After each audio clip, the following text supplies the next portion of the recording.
Here is a question on general organic chemistry. Read the question carefully and think about the answer. Let us solve it step by step.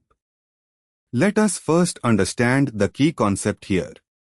The hydrogenation of benzene proceeds stepwise.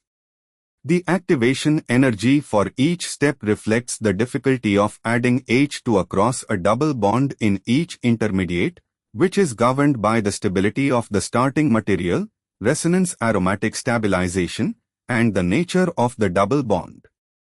Moving on to the next step. Benzene is aromatic and has extra stability due to delocalization, resonance energy tilde 36 kcal-mol. Breaking into this aromatic system, to add the first H2 requires overcoming the aromatic stabilization energy on top of the normal alkene hydrogenation barrier. Therefore, E1 is very high.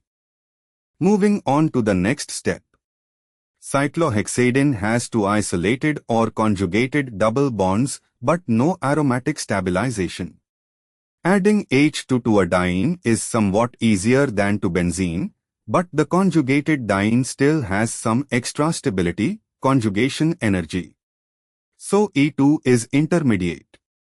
And for the final step, cyclohexene has a simple, non-conjugated, non-aromatic double bond.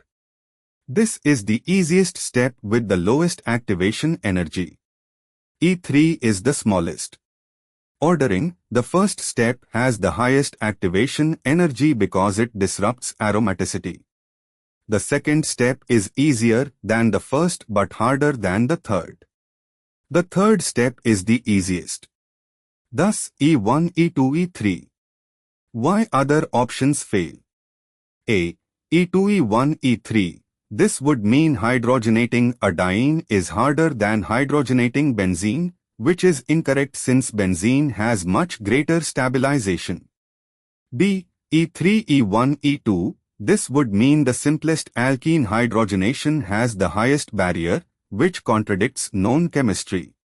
C. E3, E2, E1. Same issue as B. Incorrectly ranks the simplest step as hardest. Therefore, the correct answer is D. Therefore, the correct answer is option D.